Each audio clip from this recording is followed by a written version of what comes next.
What's up, y'all? I'm coming at y'all with another coaching video. So this time we're gonna be doing Grover gameplay. This is gonna be from iAssassin03. He's a PS4 player, so this is gonna be the first console gameplay that I'm gonna be reviewing. That's right, boys. We don't just do PC. We do it all. So feel free to join my Discord, which I'll have in the description below, and you can throw your gameplay, regardless of PC, console, any of that, in the VOD review channels that I have in that Discord, and maybe your gameplay could be in my next video. So we're going to get started off here by checking out the decks. So I don't really mind the deck too much. This looks like the kind of deck I used to run. My only suggestion for it is instead of running 4 in limbs, you basically just switch these two. Run 1 in limbs and 4 in the DR. It's going to let you play in more forward positions, take more damage, and survive flanks and being dove easier. So go ahead and try that out with the 4 in DR deck. These two are fine. The health, I'm not really a huge fan of. I see some other people run it, but um, you can keep the health in there if you want. For a 1 card, I like using the extra range in my bind because I think it helps me a lot. So go ahead and try my deck out, see how you like it. Make your adjustments however necessary, however you feel necessary, because you know it can be preference at the end of the day. Another thing to note with the decks, not even in your loadout, but looking at your Khan's loadout, he has this card called Hope Guard, which means he gets increased healing when he has his shield up. So he has 5 in it, which is actually a lot more than most Khans tend to run. So you're going to want to try and heal him when he has his shield up because he's going to get a lot of bonus healing from that. He basically just has Rejuve 3 in his deck already. So with that being said, we're going to go ahead and get this game started. We're going to get to the rollout and then we're going to start rolling things 1 under the normal speed so we can evaluate what's going on. So right off the bat, one thing to note, you ran, which is all fine. You ran here. I just want to explain, we call this stage on my team, this little platform here, we call this stage. So if you roll out here and you don't see anyone across the way on their stage, and you don't really see that many people in the middle, odds are their entire team is going to be on this left side. So be ready for them to be pushing you on the left side. In this game, we're not really going to be focusing on like, we're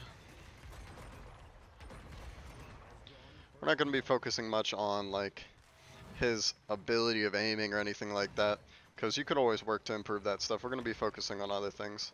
Another thing I want to say with this rollout, especially on Grover, you want to try to roll out on whatever side your team is rolling out for the most part. So you went left side, but everyone on your team except Leon went to the right side. So since the majority of your team is on the right side and you're Grover, you can't heal people from a distance. You should probably just start out on the right side with your team. Plus, just playing around your team on a healer is usually what you want to be doing. It'll put you in the safest position, having your team being able to defend you while you're being dove.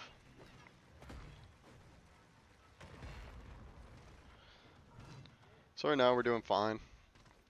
See, if you were starting on this right side this whole time, like you could have been getting heals off on your team over here this whole time. Look at how much value you're getting out of your heals. You're healing 3 people every single time. So this is the kind of stuff I was talking about. And right there, you healed him when he had a shield up, which is what you should be looking to do. I mean, you're not always going to get it done. It's not always going to happen, but ideally, if you can, that's what you want to try and look for. Is when he has his shield up, you wanna hit that heal. But like I said, it's a little micro thing. So right now, you guys are actually up 1 because you killed the term. You're at 98% on your ult charge. You're about to get it. So here's where I think you messed up here. Your Khan died. He got OT for you. You were at 98% on your ult charge. I think you should have just went to the cap, took some damage, and then blew your ult. Like, it's really early in the game. They only have caught ones. They are not going to be able to kill you through your Grover ultimate. It's just not going to happen. So you could have stalled a lot of time on the point. And look, your team, they killed the Saris, they killed the Anara. The term was still coming back. Like, it was possible for you to win this mid if you stalled. if you touch cap and then you stalled a little while longer with your ultimate, you know, you never really know in those situations if you would have ended up winning it anyways. But I think it was worth it for you to just go ahead and blow your ult on the cap and see if you would have been able to win that mid, because I think it was possible. Your team ended up popping off and getting some nice kills there, so if you would have touched, you know, you could still be fighting for the mid cap right now, as opposed to defending. Right here, you probably just want to blow your ult. So you're still just holding your ult there. Usually when you get your ults, especially at times like this, like a minute 50 left, where you have so much time to get it back, just blow that shit. Just use it. I think you could have saved the con there if like after he gripped the Inara and he was really deep, you just blew your ult right there. You could have probably saved your con, and you might have been able to win this fight. But you're dead there now. Not much you could do really right there. So now we're gonna speed it up. So my boy's dead. Gonna run through some time here until he gets back.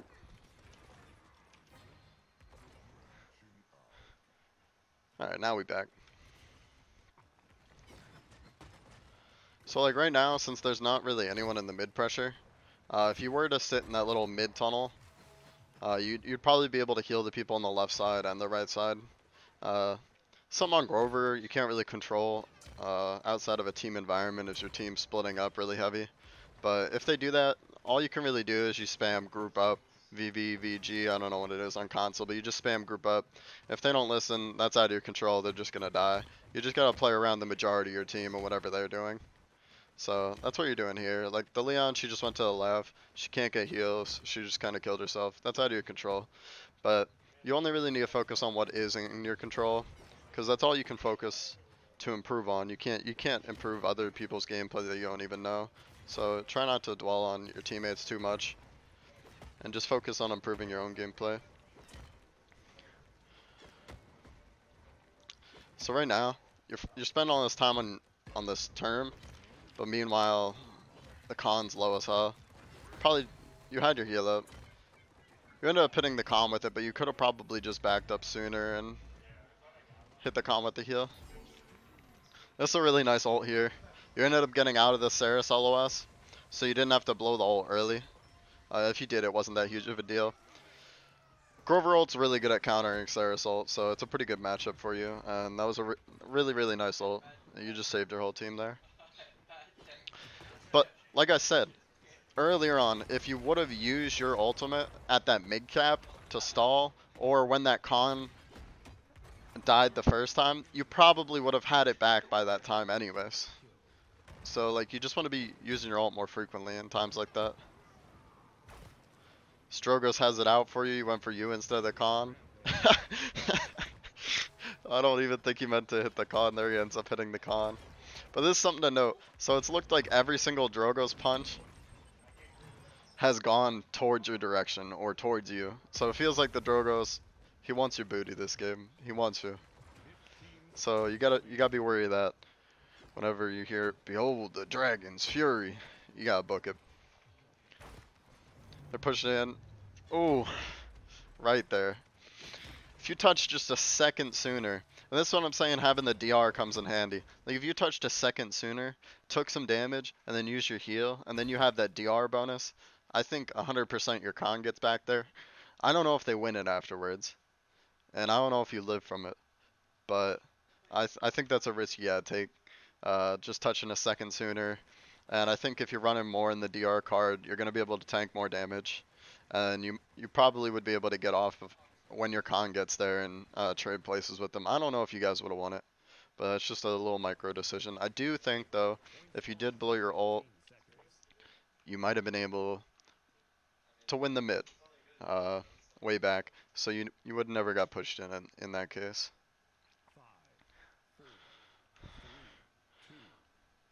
So they only have 2 caught ones, which is really good if you're a Grover player, because your whole kit just kind of gets slaughtered by Cauterize. Oh, we're going a little too fast here, but con gets grabbed. One thing I want to say about this, so you're looking at a con, but look at what their whole team's doing. Or the con grabbed the Inara and is in not a good location to toss the Inara off the map. So that means you and your team have to shoot the Inara. But I think you should have repositioned where you vined over here. I think you should have done that initially. Like as soon as he pulled him, you vine over here. So you're playing over here. You're playing over here where you are now. And look, the whole team that was pushing up, they wouldn't have been able to shoot you, and you still would have been able to shoot the Inara.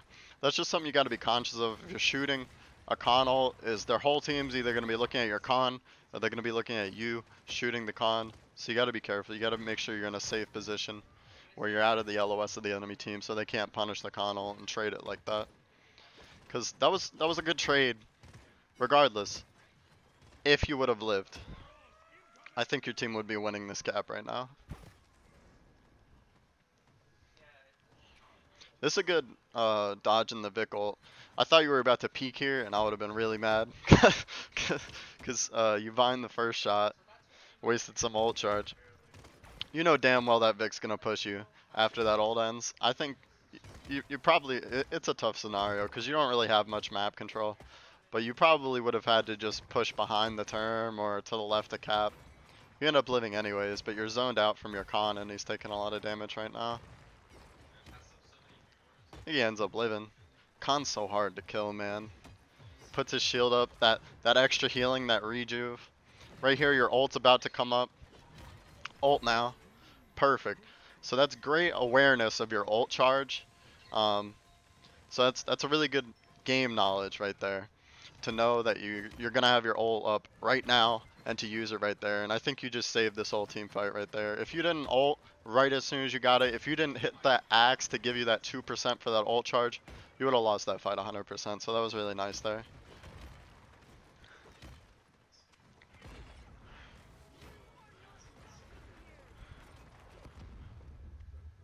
So your team's kind of falling apart, but they got some picks right there.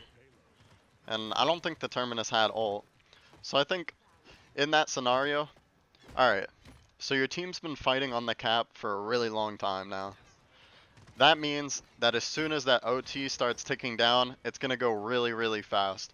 So when your con started getting really low on the cap, you needed to either be right next to the cap or on the cap yourself to proc the OT. Because you're not going to have time to vine to it, to walk to it. It's going to go really fast. I think that was a winnable fight. Look at how you guys won the fight after the fact.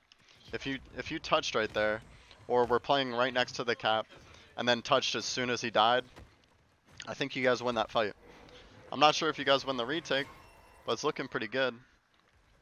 And I think this mid was winnable right here. That's just something you got to be conscious of. Drogosolt, you got to dip. That's coming for you. Here it is. Oh, alright, so I like the idea. Usually when a Drogo's going to go punch you and you're on Grover, your best chance of living, it's not to vine over here or vine over here. Your best chance of living is to vine up in the air and just confuse him and hope he doesn't follow you. Because like a good Drogos will probably still kill you. But there's a chance, especially with how far he had to go beforehand, that you vine up there, he gets confused for a second, he follows you, but then it ends before he hits you. So you gotta, you had the right idea, you just didn't get it off on time. Just a second sooner and you probably would have lived that.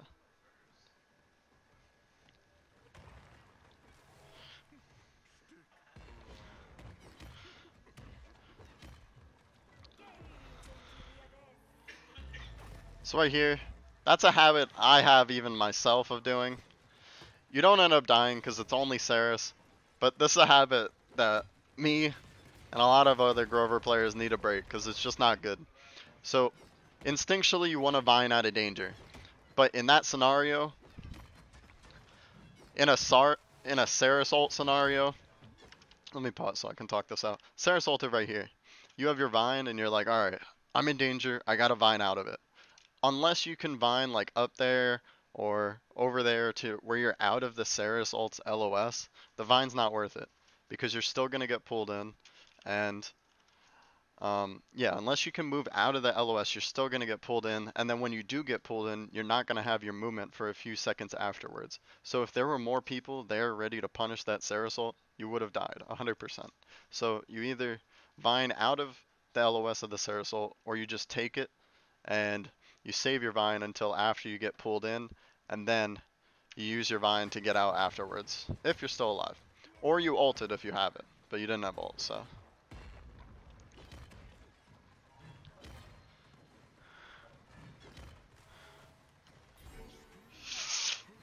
Got your ult. You blew it right away, which I respect because you want to just use your ults.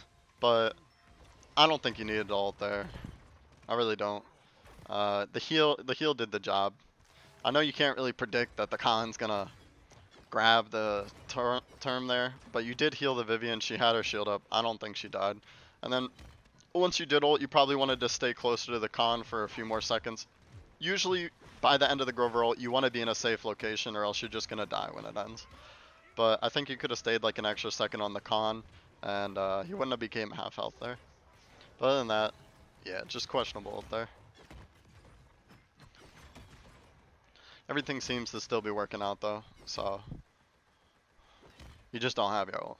But with how much time's left on the clock and you at 40% ult charge, you're probably gonna get it back before the next mid anyways, if you are able to defend this. Ooh, careful, that blue fire up there, that blue fire that's on top of that stuff, if you vine up there, you die instantly. You gotta be careful of those vines on this map, man. I don't mind that. You're just spamming for dismounts right there instead of killing the term. Your team's gonna kill the term, so it's alright to just be spamming, looking for dismounts. Plus, honestly, on Grover, a lot of the time I like just spamming the back lines as opposed to hitting the nearest target. Especially if it's a DPS, you hit them twice, they can't peek you anymore, because you'll kill them. And a DPS knows that, and then it forces their healer to heal the DPS instead of the tanks while your team's shooting the tanks. So that's something I like doing, is just looking at the backline on Grover. Especially because when they're up in your face, you're only doing like 300 damage as opposed to being able to do like 700 damage if they're across the map. Sonara's really going deep here for this. It's a nice turn on the Inara though. She's by herself, she's isolated, and you guys end up getting the kill off of it. When someone just runs in like that by themselves and they're real isolated, you and your whole team, I mean, I know you can't really communicate this in like a casual game or something, but you at least need to be turning on that and punishing the fact that they just ran in by themselves, because that's a bad play on the Inara's part, and what you guys did was right. That was correct. Hit him with that style points, looked away, knew he was dead. Nice. So it's looking like you guys are going to defend this at this point. So we're just going to page up. Get him. Almost. Alright. So you're in the spawn room. Not much to do but mess around. On Grover, one thing you have to do. On a lot of characters. Damba, you're playing Damba. You're playing anything with a CC ult. You want to be looking at the other team's items. If you're Damba, you want to be looking who bought Rezil this. Who bought Rezil? Who bought Rezil 3? I can't fear them. It's not going to do anything. That's what you want to be looking at in the spawn room. But on Grover, since your ult's a heal and your whole kit is based around healing, you want to be looking who got caught 3. Even who got caught 2. Because someone with caught 2, if you're caught 2 in a Grover ult and the whole team is shooting you, you can still die. Enough said. But if they get caught 3, and you're getting shot by literally just a Victor with caught 3, he can literally kill you just by himself with caught 3. So when you're ulting this round, you need to make sure that you're staying out of the Victor's LOS. And that's something you should be taking note of when you're in the spawn room. I'm going to slow it down again. So again, you don't see anyone at the other team's stage. You don't see anyone mid. It's safe to assume the entire team is going to rush you on this left side. Or they're on the very, very far right. But that's less likely. So, I just want to take note. That's not even anything your play related. But that Inara wall was terrible. It just walled off the term from rushing you. And If their whole team kept pushing into that, that Sky ult would have been huge, literally off the Anara ult alone. So that's pretty funny. Behold the Dragon's Fury. He's coming for you. He has every other time. He's coming for you. Alright, so that's what I was saying before. You vine to the side, he's just going to kill you. He's going to go to the side, he's going to kill you. Your best bet, if a Drogue is coming for your booty, and you're on Grover, you wait until he's, like, you're right here. You wait until he's, like, crossing this little thing right here. We call this fork, because it's a little fork in the map. Right as soon as they get at fork, you vine up in the air, like right here. He's going to be confused. And even if he's not confused, he might not have enough time to get up to you. So that's your best bet of living there. You can't just vine to the side like that. You still might die, but you have a lot of a better chance if you vine up in the air and to the side. A lot of Droguses, if you do that, they'll just say, fuck it, I'm going for someone else. I can't even get him. This was a massive, massive Grover ult. So you actually ulted in the Vix LOS, but he was ulting too, so you can't be cauterized by his ultimate. But that was a massive ultimate. If you did not ult there, you and the Khan, 100%, 110% would have died there. So great ult there.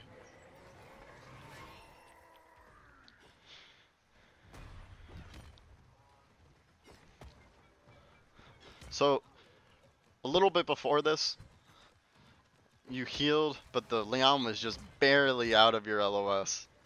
Out of your heal range, I mean. Let me pause so I can say this real quick. You were like right here. Leon was like right here. You healed and she was just like barely out of your heal range. If you healed her there, she might have killed Victor still. She might have not, because I'm pretty sure she beefed some shots there. So it's not entirely on you. But one thing I want to say about this, as you play more Grover, the heal range is just gonna become like second nature to you. You're gonna memorize it. Like you're not gonna have to look at anything. Like it's just you're gonna walk up to someone, they're gonna be right there, and as soon as they hit the heal range, snap, they get a heal. That's just how it's gonna be. But until you grind enough Grover, and this is for like, I know you play some Grover, so I know you're not a new Grover player, but this is mostly for new Grover players here.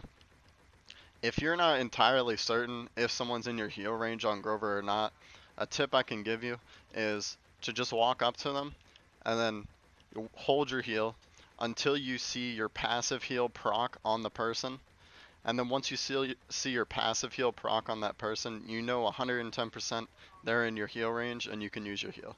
So that's one thing you can use to learn your heal range, and as you're learning your heal range, to make sure you hit your heals. So that's just a little tip right there. You also ended up healing here a little bit early. You could see that your Khan was like walking around the left side, making some like really ambitious hero play, walking into 5 people. So you know damn well he's probably gonna need some heals coming soon. So maybe just save your heal for when he takes a ton of damage, because that's questionable play, which you can't control, but you can play around it by healing your boys when they're doing those questionable plays. Man, your Khan dies without using his ult. It feels bad, man.